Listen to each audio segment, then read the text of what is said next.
everybody, and thanks so much for joining us today. We're here with Nick Wilkinson. He's the Regional Vice President of Business Development for Middle East and Africa for Norwegian Cruise Liners. Thanks so much for joining us today, Nick. Well, first of all, thank you very much for the opportunity, and great to see you and, of course, your viewers. Wonderful.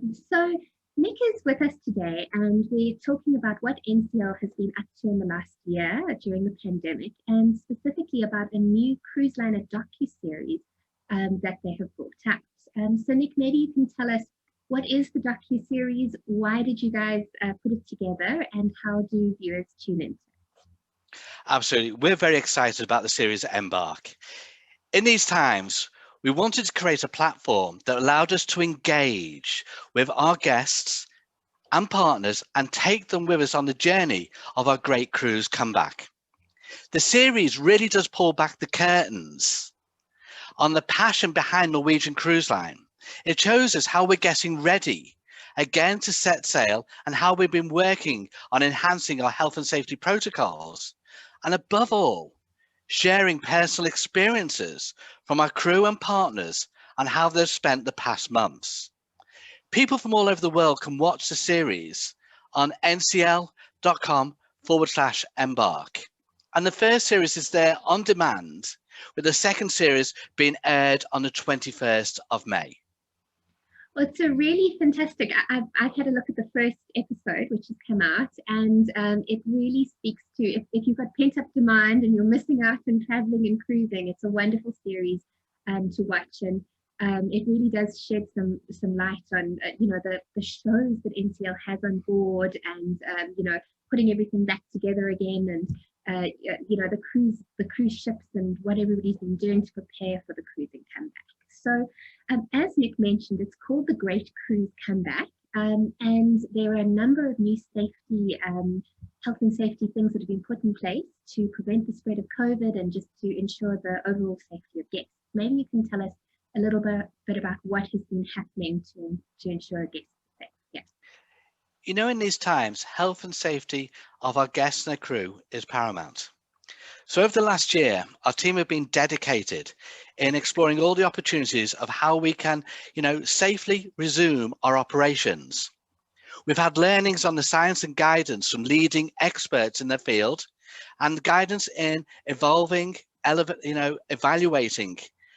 all our existing, which already robust health and safety protocols, but how we can take them to the next level.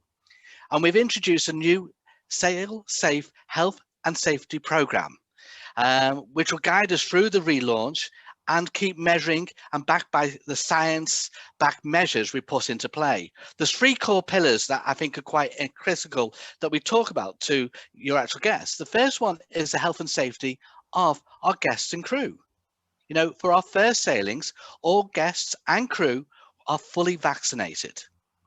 Every guest before they embark will have a COVID-19 test, and we've increased the actual screening protocols throughout the actual cruise.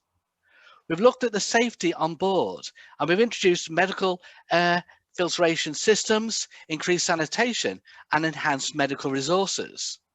But we also have to look about the ship to shore, the safety ashore. So we're extending the health and safety protocols, working with our land-based operators of how we can bring those measures into each destination.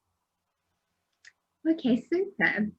So I understand that your cruise comeback is set, and it's going to be taking place this year in Europe. So maybe you can tell our viewers about what the first itinerary will be, what the date is, and where to next from. Oh, this is where I'm very excited. Look, we are absolutely thrilled to be inviting back our cruisers, our travellers, as early as the 25th of July. The first sailing will be Norwegian Jade, operating out from Athens, Piraeus, and doing the Greek islands. I'll come more into that just in a moment. But in addition to that, we have Norwegian Gem and Norwegian Joy operating in the Caribbean. And we only announced 2 days ago, about the coming back into the fleet of Norwegian Epic from the 5th of September, cruising out from Barcelona over the Western Mediterranean, and Norwegian Getaway from 23rd of September, cruising both Italy and the Greek islands. But let me go back to Norwegian Jade. I have a particular passion here. I lived in Greece for over 5 years. So this itinerary really is bringing the best of the Greek islands out for the guests to enjoy. Her first sailing, I say, from the 25th of July, doing 7-night itineraries, and every day is a new port of call for the guests to explore. It could be everything from Rhodes right across to Santorini to Mykonos. There's so much there for the guests to enjoy. That's very exciting, and I'm sure those ships that have been empty for quite a while will be very happy to be filled, and all the crew. So you mentioned earlier that only vaccinated passengers at this stage can travel on the cruise. So as you might be aware, South Africa's rollout is a little bit slower when it comes to vaccinations. What would you suggest for the NCL passengers in South Africa? It's a very good question. At this stage, we're requiring vaccines for all sailings on itineraries sailing right up to the 31st of October 2021. With that said, it's hard to say right now how the protocols may evolve beyond that date. But we all know that the evolving situation of the vaccines is increasing the rollouts and the speed of scientific information. We're getting great learnings every day. But I want to come back to South African guests. You know, over the last number of months, we've done many virtual events where we've been talking with a lot of guests and listening to about what their dreams are, which cruises they're looking for, listening to their planning where they're coming to us with so many questions. And it's actually great to see so many of our South African guests who are booking for 22 and 23 and beyond. You know, it could be the Mediterranean, it could be Asia. It was quite interesting to see how many guests are looking at Alaska. But the one itinerary which I really think stands out that little bit different is this December. In fact, 21st December with the first sailing.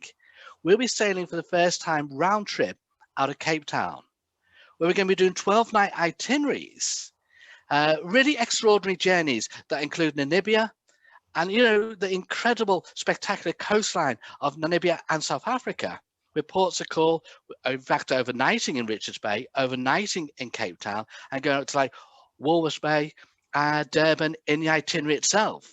So to me, this is a real true bucket list one from me from the UK side, but it really opens up domestic cruising there for us for the first time for the South African, you know, guests, our guests.